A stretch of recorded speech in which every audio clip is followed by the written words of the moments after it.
Bom dia a todos. É um prazer, é uma alegria estarmos de volta a Atlanta, depois de alguns anos ausentes dessa conferência.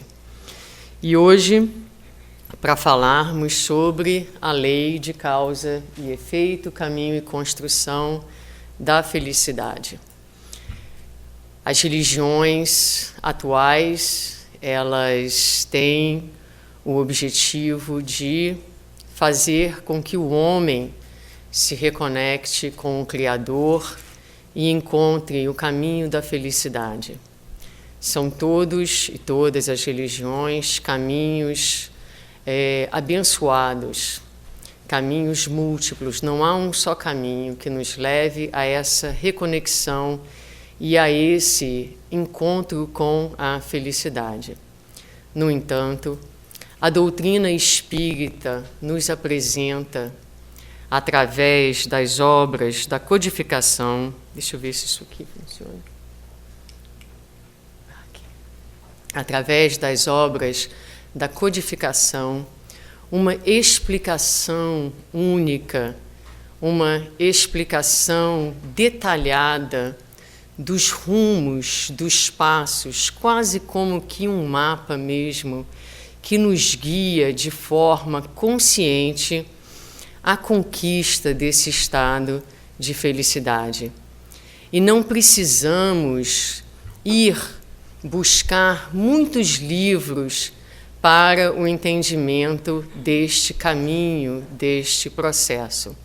As obras básicas, as obras kardecianas em si mesmo, apresentam para nós todas as informações necessárias para o entendimento profundo da lei de causa e efeito.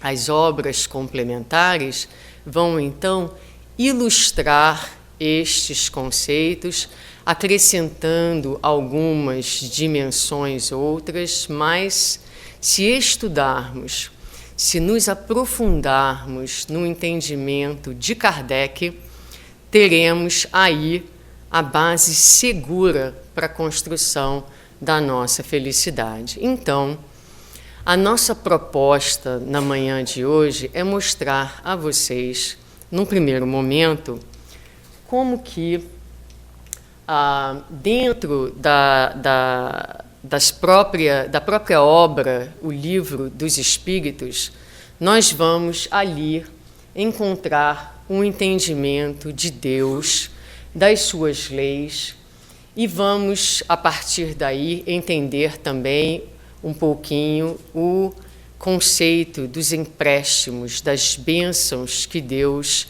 nos oferece. Depois disso, vamos falar sobre o perispírito, olhando a sua função e o seu papel no karma. Este tema será aprofundado na nossa palestra de amanhã, quando vamos olhar biologicamente como é que isso funciona e depois como podemos nos utilizar da lei de causa e efeito para a construção da nossa felicidade, numa mudança de paradigma nas nossas vidas. Então, a nossa palestra de hoje vai abordar estes três temas.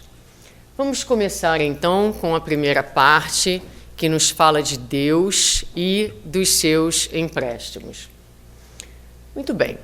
E vamos começar, então, com o Livro dos Espíritos. E a gente vai procurar mostrar a vocês como é que, na verdade, nós estudamos o Livro dos Espíritos. Então, se olharmos esta questão, as questões 963 e 964 de Livro dos Espíritos, lá, Kardec pergunta aos espíritos: Deus se ocupa pessoalmente de cada homem? Não é Ele muito grande e nós pequenos demais para que cada indivíduo em particular tenha alguma importância a seus olhos? E aí, considerando que na plateia nós temos vários estudiosos da doutrina espírita imagino que saibam a resposta que os espíritos deram a Kardec. Mas, para uma rápida revisão, vamos ver e vamos começar a estudar pela pergunta. O estudo de O Livro dos Espíritos se inicia no entendimento das perguntas de Kardec, da análise das perguntas. Então, Deus se ocupa pessoalmente de cada um. Ele está lá em cima das nuvens, olhando o que cada um de nós está fazendo. Como é que isso funciona? Algumas pessoas disseram que não. Mas se não é assim, sabem como é que funciona? Não é? Então, os espíritos vão responder a Kardec que Deus se ocupa de todos os seres que criou, por menores que sejam. Nada é demasiado pequeno para a sua bondade. Isso inclui do verme na terra aos anjos do espaço. Deus cuida de todas as suas criaturas. Como?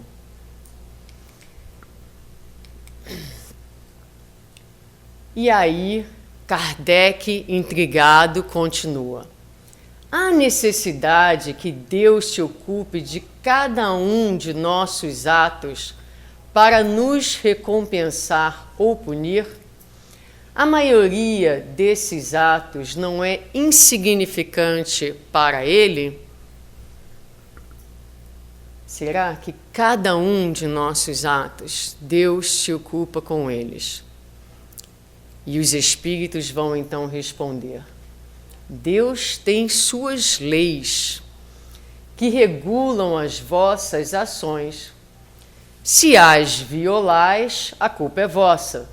Sem dúvida, quando um homem comete um excesso qualquer, Deus não profere contra ele um julgamento, dizendo-lhe, por exemplo, foste guloso, vou punir-te. Ele traçou um limite. As doenças, muitas vezes, a morte, são as consequências dos excessos, eis a punição. Ela resulta da infração às leis, como, aliás, sucede em tudo. Então, que maravilha!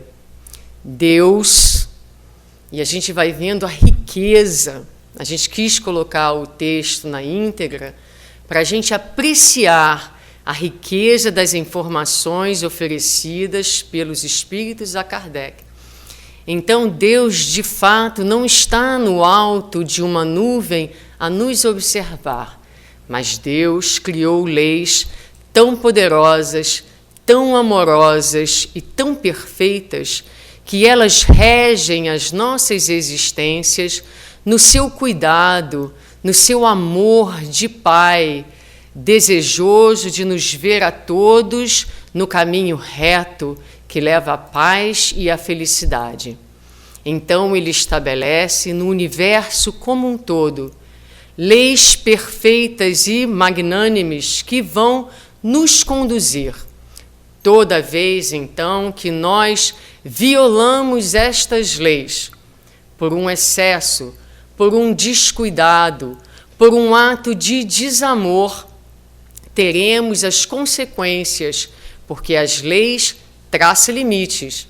Então, no plano físico, o nosso estômago tem uma capacidade X de extensão. Se nós decidirmos que vamos comer muito, vamos cair no excesso e, naturalmente, sentir um desconforto, ter uma dor, que não é uma punição, mas é uma consequência na violação de uma lei física, porque as fibras têm um quociente de elasticidade que, uma vez levados ao seu máximo, vão gerar um dano e uma dor fisiológica. Assim, então, funciona a presença de Deus nas nossas vidas. Se as leis, como ali está marcado, regulam as nossas existências, vocês não acham que seria importante conhecer as leis de Deus? Pois se elas são, não é, a diretriz, o referencial, a mão cuidadosa do Criador, é preciso conhecer as leis. Então a gente se pergunta, quais são as leis de Deus? Quem saberia, mentalmente, responder em que consiste as leis de Deus?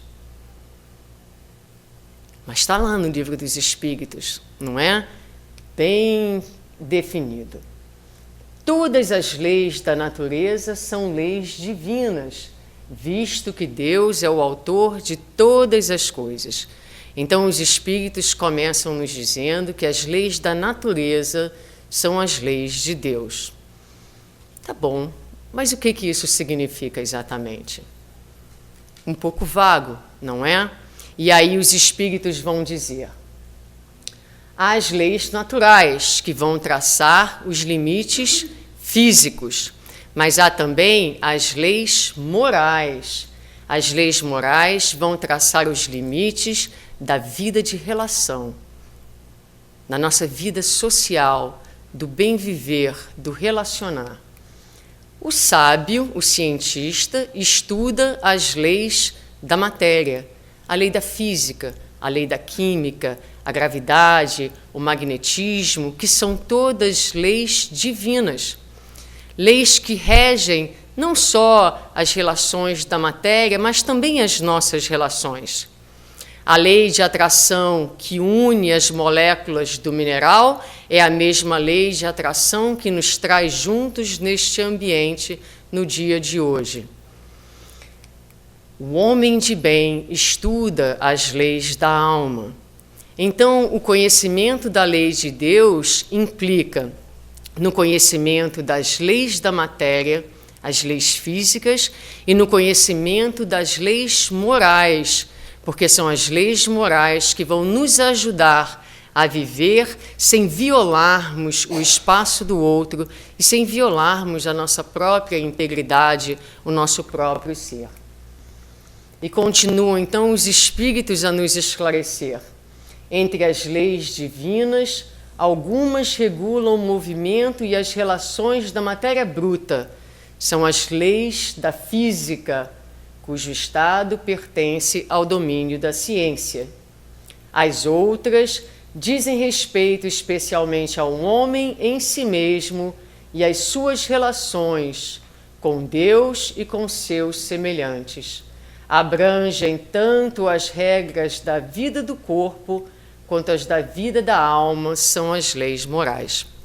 Então, falar de lei de causa e efeito, falar de felicidade sem o conhecimento das leis de Deus é impossível se quisermos utilizar essas leis a nosso favor.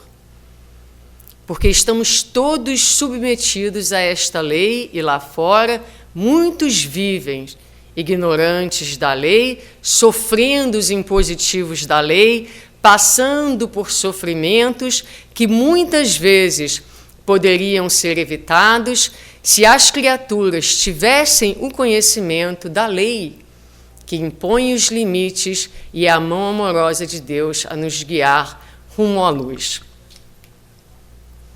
Mas aqui, então, nós falávamos, vamos ver se volta, falava no slide anterior das leis morais. E aí a gente tem que sempre se perguntar, será que eu entendo bem?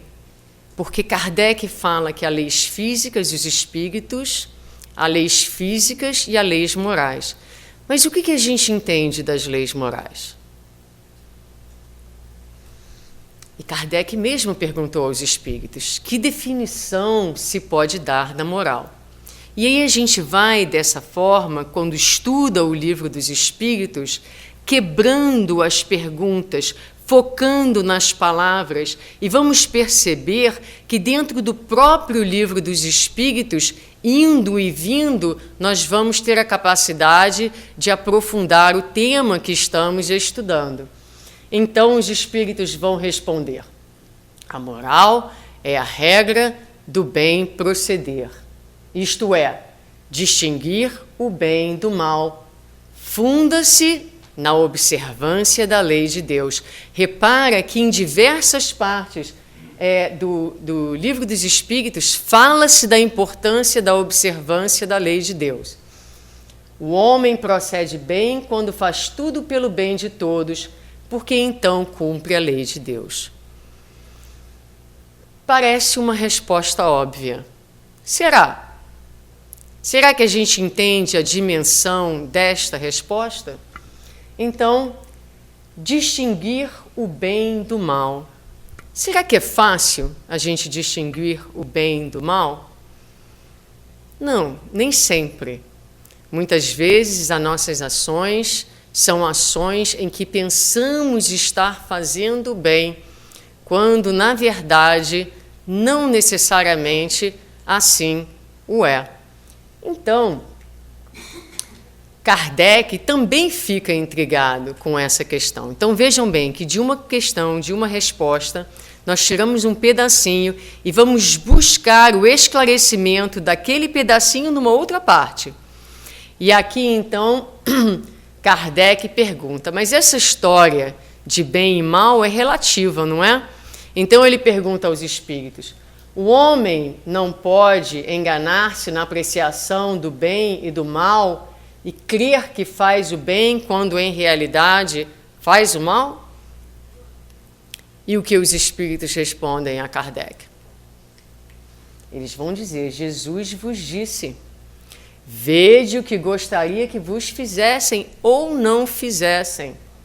Tudo se resume nisso, não vos enganareis. E isso, gente, se aplica nas menores coisas das nossas vidas. Então, eu estava no avião, vindo para cá, e o rapaz, o atendente, falou para mim, senhora, tem que desligar o computador. Tá bom, tinha 4 trabalhos abertos. E eu comecei a desligar o computador, salvando um trabalho de cada vez. Em 15 segundos ele voltou e disse, senhora, tem que desligar o computador. E o computador estava sendo desligado. Mas 15 segundos ele veio, senhora, é a terceira vez que eu estou pedindo à senhora para desligar o computador. Eu falei, meu querido, por que você está sendo tão desagradável? O computador está fechando. A impressão que eu tinha é que ele deixou para me avisar que era para desligar o computador muito em cima da hora, mas estava salvando 4 apresentações, não é? E aí eu sentei e fiquei pensando, quando eu sair do avião, vou fazer uma reclamação contra esse indivíduo. Né? E aí, pensei isso uns 5 minutos, aí o avião pousou, e aí eu pensei comigo, mas veja bem, não é? Me lembrou uma outra história de uma senhora presidente de um centro no Brasil, que estava num ônibus, e o motorista dirigia de uma forma louca, e ela teve o mesmo pensamento, vou reclamar contra essa pessoa. Aparece o espírito Icléia, sua mentora, e diz, minha filha, o que é que você tem aprendido com o Evangelho? Este irmão não está tendo um bom dia. E aí eu me recordei da história e pensei, minha filha, o que você tem aprendido com o Evangelho? Não é? Deixa isso para lá. Você está indo passear, fazer uma conferência espírita em Atlanta. O rapaz está trabalhando, não deve estar bem. Deixa isso para lá. Porque a gente não quer, nas menores coisas, fazer aos outros aquilo que não gostaríamos. Se nós estivermos em um dia ruim, se alguém tiver misericórdia e não fazer da nossa vida pior, colocando uma reclamação contra nós, que assim seja. Então, isso tem que ser refletido em todas as nossas ações, das mais pequeninas às maiores. Então, aqui, só ressaltando mais uma vez a importância da observância da lei de Deus. Mas ainda, na mesma resposta, veja bem, falamos da distinção do bem e mal, já falamos da importância de observar a lei de Deus, e aí diz lá, o homem procede bem quando faz tudo pelo bem de todos, porque então cumpre a lei de Deus. Nas nossas vidas, nós somos guiados nos nossos gestos para fazermos o bem Fazer tudo pelo bem de todos ou fazer tudo pelo nosso próprio bem? Não precisa responder, já captei a resposta mentalmente, não é? E aí, veja bem que lá no Livro dos Espíritos, Kardec pergunta: qual o maior obstáculo ao fazer tudo... Perdão, eu pergunto. Qual o maior obstáculo ao fazer tudo pelo bem de todos? E voltando ao Livro dos Espíritos, Kardec pergunta: qual a mais meritória de todas as virtudes? Estou escutando mentalmente o pessoal falar amor, caridade, benevolência. Será? Será? Estudiosos do Livro dos Espíritos. A sublimidade da virtude consiste no sacrifício do interesse pessoal, pelo bem do próximo, sem segundas intenções. A mais meritória é a que se baseia na mais desinteressada caridade. Olha que interessante. Então, a sublimidade da virtude consiste no sacrifício do interesse pessoal. Olha essa outra pergunta. À exceção dos defeitos e vícios acerca dos quais ninguém pode se equivocar, qual o sinal mais característico das imperfeições? O interesse pessoal. Não foi o orgulho. O interesse pessoal, característica, sinal mais característico da imperfeição humana. Gente, olha que estudo maravilhoso o Livro dos Espíritos nos propicia. Numa resposta, os Espíritos nos dizem que para vivermos a lei moral, né, é preciso fazer ao outro aquilo que gostaríamos e fazer sempre que as nossas ações sejam ações que tenham em mente o bem da coletividade, a sacrifício, muitas vezes, do nosso próprio bem. E por que isso é importante? Porque esses são os referenciais que nós precisamos usar no conhecimento da lei de Deus para criarmos nas nossas vidas um karma positivo, mudando o nosso paradigma de karmas negativos e de escolhas e vivências infelizes na Terra. Porque é possível. Então, vamos continuar. Então, vamos fazer um resumo rápido do que falamos até agora.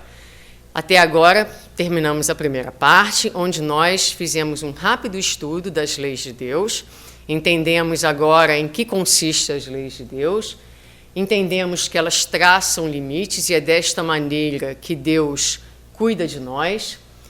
Falamos das leis morais, que são as leis principais que regem a vida de relação, e se tivéssemos que destacar alguns pontos importantes, diríamos então que é entender a diferença entre o bem e o mal, a lei áurea, e aplicarmos em todas as nossas vivências essa ideia.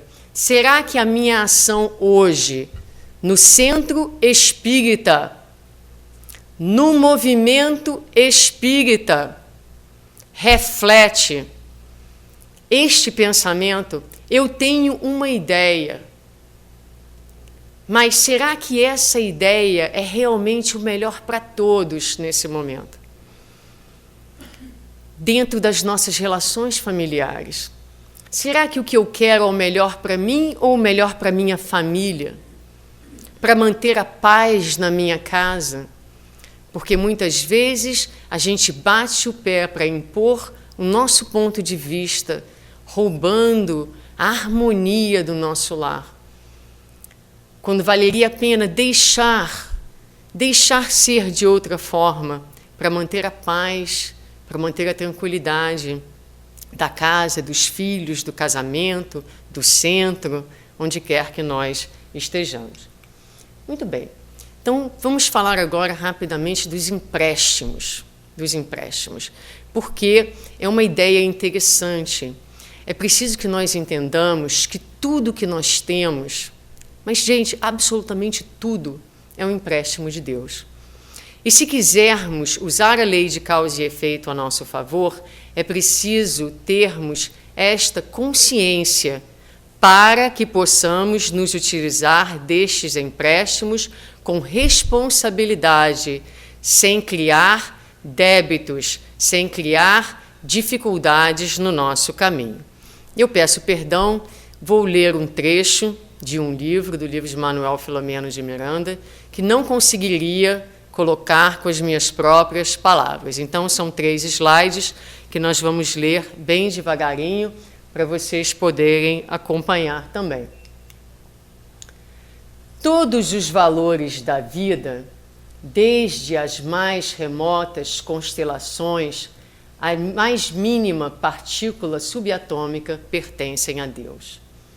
Assim, pois, somos simples usufrutuários da natureza que consubstancia os tesouros do Senhor, com responsabilidade em todos os nossos atos, desde que já possuamos algum discernimento. O Espírito, seja onde for, encarnado ou desencarnado, na Terra ou noutros mundos, gasta em verdade o que não lhe pertence, recebendo por empréstimos do Eterno Pai os recursos de que se vale para efetuar a própria sublimação no conhecimento ou na virtude. Então, tudo que nós usamos, todos os valores da vida, são empréstimos de Deus. E ele continua dizendo: patrimônios materiais e riquezas da inteligência, processo e veículos de manifestação, tempo e forma, afeições e rótulos honoríficos de qualquer procedência, são propriedades do Todo Misericordioso, que nos concede a título precário, a fim de que venhamos a utilizá-lo no aprimoramento de nós mesmos. Desde o elétron aos gigantes astronômicos da tela cósmica, tudo constitui reservas das energias de Deus que usamos em nosso proveito, por permissão dele, de sorte a promovermos com firmeza nossa própria elevação à sua majestade sublime.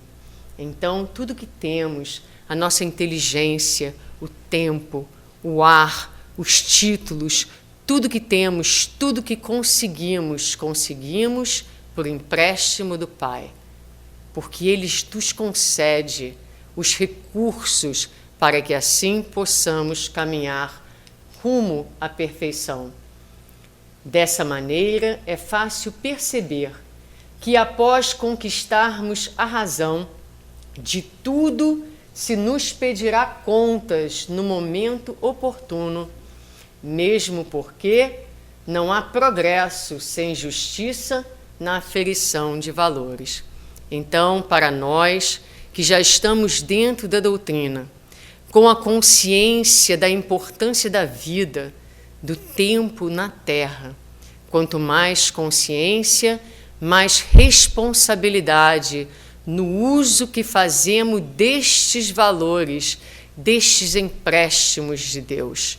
O tempo, os recursos econômicos, a inteligência, a saúde são empréstimos da misericórdia divina para que nós demos conta destes empréstimos. Responderemos por eles um dia, e quanto mais consciência temos das bênçãos que a vida nos cerca, dos recursos que nos chegam, mais seremos responsáveis pelas escolhas de cada momento.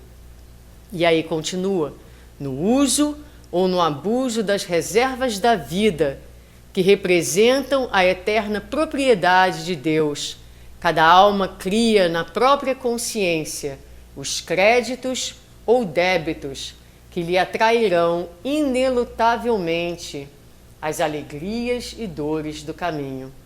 Através de nossos pensamentos, palavras e atos que nos fluem invariáveis do coração, gastamos e transformamos constantemente as energias do Senhor em nossa viagem evolutiva nos setores da experiência. E aí nos vem a imagem do semeador. E a gente gostaria então de falar da presença amorosa e de como Deus trabalha em nossas vidas. Somos cada um de nós filhos e filhas desse Pai amoroso, porque esta contribuição de Jesus para o entendimento da divindade, não um Pai justiceiro, um Pai zangado, mas um Pai de amor incondicional, que dá a cada um de nós, a cada um de seus filhos, no momento da sua criação, um campo. E diz então para o seu filho: meu filho, eu te dou esse campo, eu te dou a vida. E te dou também, meu filho, todos os recursos para a sua semeadura ser uma semeadura feliz. Te dou a terra, te dou o ar, te dou a chuva, a natureza viva, vibrante, todas as condições climáticas para que você semeie e seja feliz. Mas eu sei, meu filho, que haverá momentos em que você precisará de ajuda. Então, eu colocarei na sua vida amigos visíveis e invisíveis, anjos de guarda, encarnados e desencarnados, que cruzarão o teu caminho e te auxiliarão. A você, meu filho, cabe uma tarefa: semear. Semear. E se escolheres semear sementes vazias, recolherás um plantio vazio. Se colheres sementes de pedra, a vida também te dará pedras. Se a tua semeadura for uma semeadura agressiva, recolherás agressividade. Mas se as tuas sementes forem sementes divinas, amorosas, sementes carinhosas, sementes imantadas de bem, colherás inevitavelmente o bem na tua vida. Então, meus queridos, segundo a lei de causa e efeito, o que vemos hoje, as circunstâncias das nossas vidas, são boas e ruins. A colheita que hoje fazemos de semeaduras pretéritas.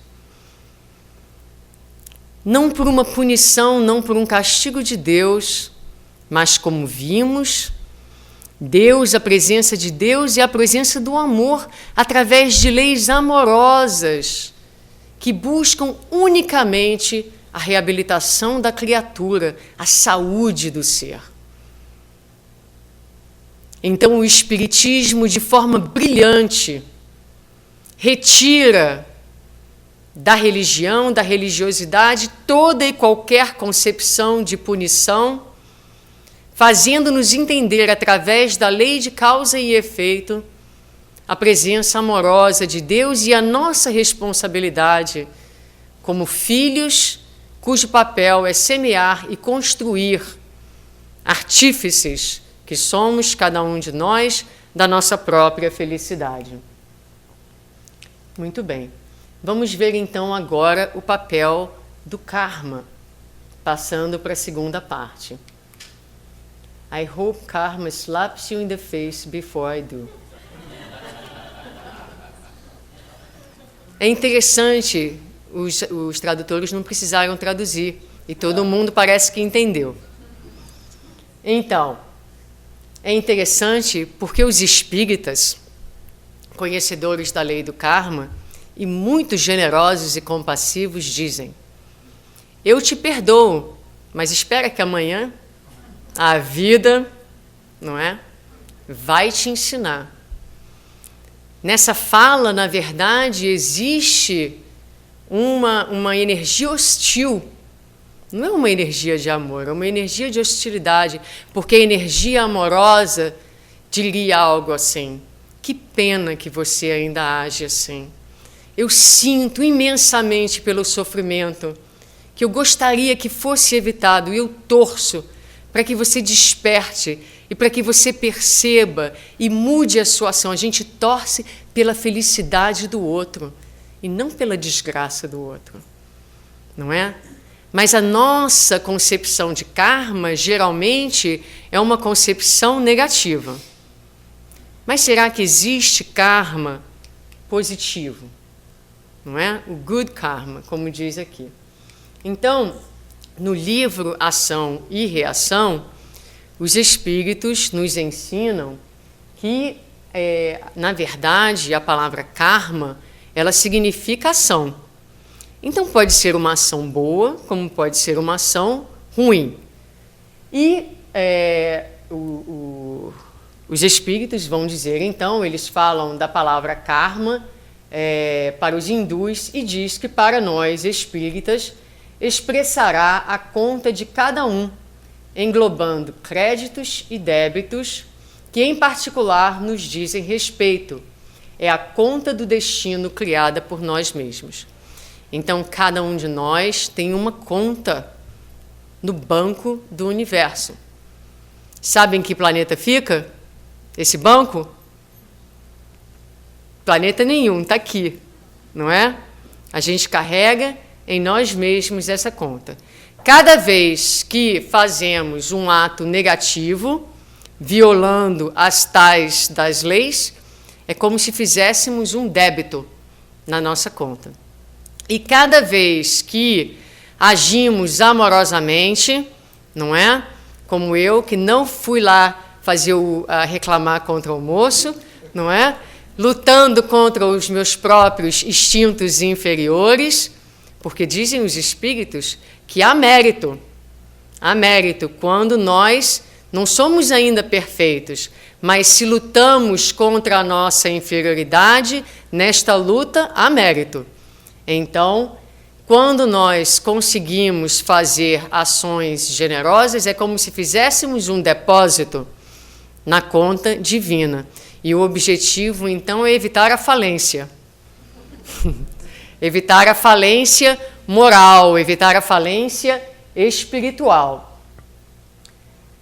E voltando eu não sei se eu consigo voltar aqui, o slide. Não, foi para frente. Ai, meu Deus, quem me ajuda a voltar? Volta para mim 2 slides, por favor. Aí, obrigada. Então, a gente olha aquela figurinha ali, olha, a pessoa dando um murro na parede, não é?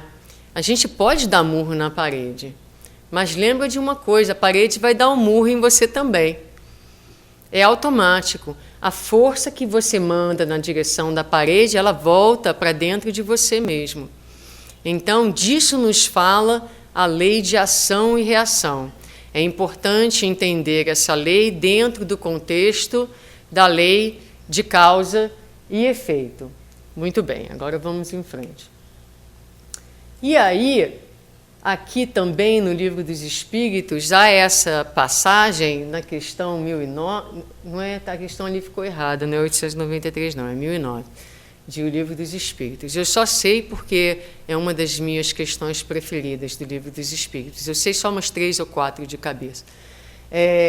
Então, nessa questão, o apóstolo Paulo diz que castigo é a consequência natural derivada do falso movimento da alma, uma soma de dores necessárias a desgostá-lo de sua deformidade pela experimentação do sofrimento. O castigo é o aguilhão que excita a alma pela amargura a dobrar-se sobre si mesma e a voltar ao posto de salvação. O objetivo do castigo não é outro senão a reabilitação, a redenção. Então, se nós batemos na parede, Antes de destruirmos a parede, se formos muito fortes, a gente destrói o osso da nossa própria mão. Então, isso muitas vezes é visto como um castigo, mas na verdade cai dentro da lei de ação e reação. E aqui Paulo então coloca dentro dessa linguagem ainda antiga, não é? Do Evangelho, ele fala de castigo. Mas castigo é esse movimento natural das leis naturais. Se nós temos uma ação de desarmonia, o primeiro atingido pela nossa desarmonia somos nós mesmos. Sempre. Sempre. Desestruturando a nossa própria energia. E de desestruturação em desestruturação, vamos criando um acúmulo de sofrimentos que acaba tendo um caráter terapêutico. Porque chega uma hora que a gente se desgosta da gente mesmo, a gente se desgosta daquela situação e encontra então as forças necessárias para fazer a mudança necessária nas nossas vidas. O papel da dor, então, no nosso estágio evolutivo, é de um fenômeno natural, porque a gente vive dando murro em parede. As nossas existências ainda são permeadas de ações destrutivas. Ah, mas eu não bato em ninguém, eu não xingo ninguém. E o seu pensamento? É sempre um pensamento amoroso? A gente está sempre desejando o bem da humanidade? Não é? Não. Então a ação inclui os nossos pensamentos, inclui os nossos sentimentos. Então, naturalmente, no nosso estágio evolutivo, ainda caracterizado muito pela maldade, porque é verdade, maldade resultado de uma fragilidade, sim, mas a calúnia, a intriga, a fofoca, os comentários que diminuem o próximo, tudo isso são resquícios ainda de uma falta de amor que caracteriza a nossa humanidade. Os planos elevados não existem esse tipo de burburinho, de barulho, de poluição espiritual, característica ainda na nossa humanidade. Então, nessa humanidade, a dor é fenômeno natural, com função específica de despertar a consciência adormecida e, nos casos mais sérios, é vigoroso processo terapêutico para o despertamento das consciências. Então, não é que a dor seja o caminho necessário para a iluminação, mas ela se torna um instrumento amigo que vem para nos dizer da necessidade de acordarmos, de percebermos algo que não estamos percebendo. Se temos uma infecção no nosso dente e o dente não dói, não saberíamos da presença da infecção.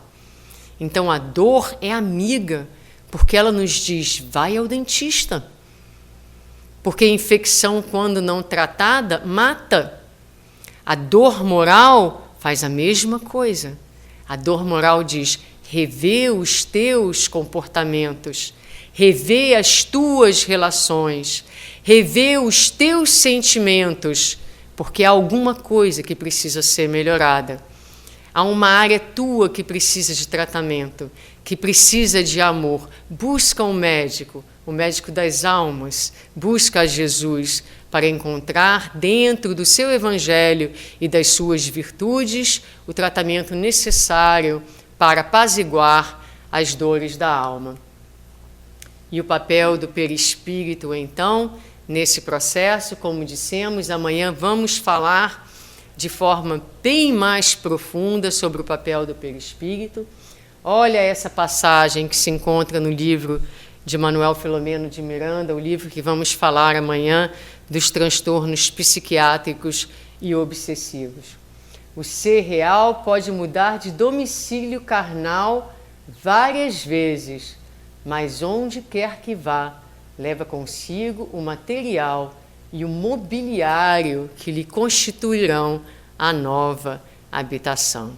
Então a gente vai ver que é o perispírito que vai fazer a transferência das nossas vivências, das nossas conquistas e das nossas necessidades de uma vida para outra, de um corpo para outro. As matrizes dos compromissos infelizes fixam-se no perispírito, que as transfere para o corpo somático, dando lugar aos distúrbios de natureza orgânica, psicológica ou mental, ou se transformam em tomadas para a fixação dos plugs vibratórios. Isso é uma fala de Eurípides Barçanufo nesse livro também. Então, como dissemos, amanhã nós vamos ver biologicamente como isso é possível, como é que essas matrizes são fixadas no corpo físico, mas é então, de novo, o perispírito. E essas matrizes vão tanto proporcionar a doença, como a saúde, como os plugs para os processos obsessivos, ou para os processos de comunicação com a espiritualidade superior. Em nosso caso, a gente está, infelizmente, mais para o lado das obsessões, não é? Muito bem. Todas as ocorrências de caráter patológico, em princípio, têm sua gênese em disfunções dos centros vitais, e estes, em seu dinamismo, simplesmente refletem o estado da mente. Então, a gente pode falar das doenças, da saúde, do perispírito, mas quando nós pensamos na lei de causa e efeito, ação e reação, na realidade dos nossos dias, se queremos melhorar, é preciso mais do que ir ao centro espírita, assistir a reunião pública, tomar passe, bota o meu nome na mediúnica, faz uma reza forte para mim, não é? Porque a matriz, o problema reside no espírito imortal. Então, o centro espírita oferece 1000 recursos que vão cuidar da periferia, do sintoma, mas para que a gente cuide da causa, só o estudo. Só o estudo, porque o estudo, a verdade liberta, o estudo dá poder.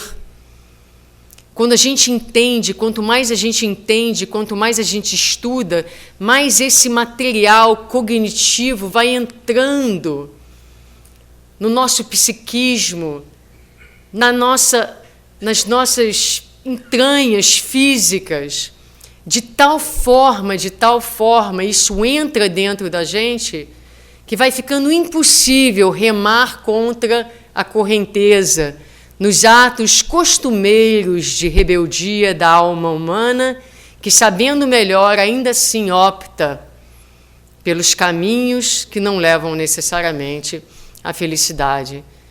Então, o estudo que educa, a educação do espírito, é, em última instância, o que nós devemos buscar quando vamos ao centro espírita, para que, educando a mente, o espírito, o perispírito, reflita um estado de harmonia que vai se projetar num novo corpo e numa nova vida mais feliz.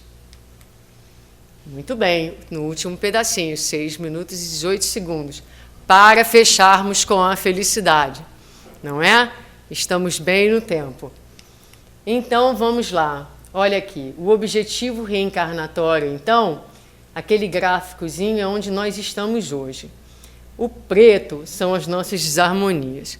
O verde são as nossas conquistas. Mas no fim desta encarnação, nós já vamos estar ali, no segundo, vamos entrar no plano espiritual já mais balanceados, porque mais conscientes e mais capazes de fazermos melhores escolhas. Temos que ser otimistas, apesar de nos dizerem os espíritos que a evolução se processa a passos lentos.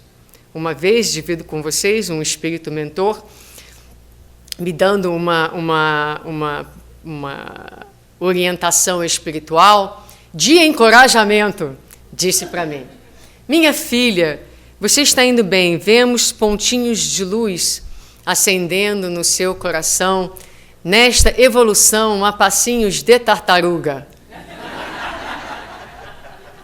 Bom, é assim, eu fiquei feliz, porque se já tem alguns pontinhos de luz, já tá bom. Muito bem. Então, por isso que eu corro tanto na esteira, né? Para ver se a gente consegue correr um pouquinho mais rápido.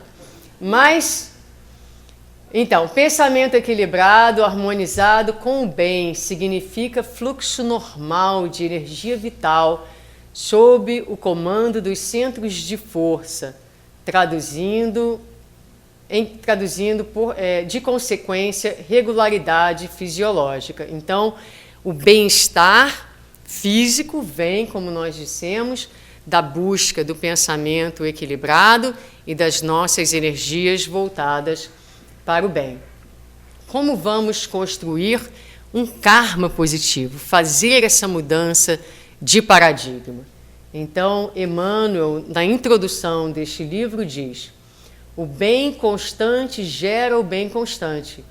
E mantida nossa movimentação infatigável no bem, todo o mal por nós amontoado se atenua gradativamente, desaparecendo ao impacto das vibrações de auxílio nascidas a nosso favor, em todos aqueles aos quais dirigimos a mensagem de entendimento e amor puro, sem necessidade expressa de recorrermos ao concurso da enfermidade para eliminar os resquícios de treva que eventualmente se nos incorporam ainda no fundo mental.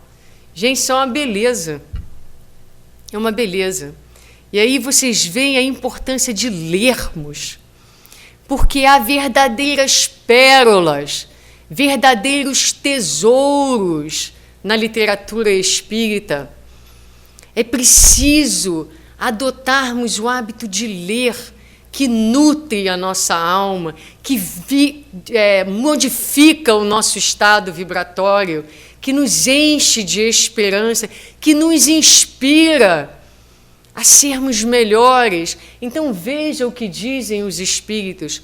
A construção do karma positivo está relacionada à nossa capacidade de movimentarmos o amor em nós, de fazermos o bem constantemente, movimentação infatigável no bem. E a gente cansa e a gente diz: não, mas vamos lá, força, levanta, porque vale a pena, porque eu vou construir para mim uma vida diferente. Dessa vida eu vou sair com algumas conquistas, vou sair com a minha conta divina pelo menos balanceada, even, não é? Para que a gente não saia da vida com mais débitos do que entrou. Então dizem os espíritos, e interessante que o trabalho no bem vai fazendo o quê? Vai criando vibrações de auxílio a nosso favor, daqueles que recebem a nossa ajuda e dos espíritos que passam a trabalhar junto de nós, interessados na nossa disponibilidade de sermos instrumentos do bem, eliminando das nossas vidas, através do amor, a necessidade da dor. Certamente que o reino dos céus está no íntimo de cada um, e o trabalho é a moeda de felicidade que mais enriquece a todos que se lhe entregam. Nós estamos aqui para trabalhar em todas as áreas das nossas vidas, em todos os momentos da nossa vida. Nós estamos aqui para trabalhar. Trabalhar na família, trabalhar no trabalho, trabalhar no centro espírita, sermos úteis, utilizarmos dos recursos, dos empréstimos desse Deus Pai que tudo nos dá. Tudo nos dá. Então a nossa responsabilidade é imensa, mas também os recursos são imensos. A providência divina é imensa e os espíritos nos esperam, contam conosco para a implementação do reino de Deus na terra, dentro e fora de nós.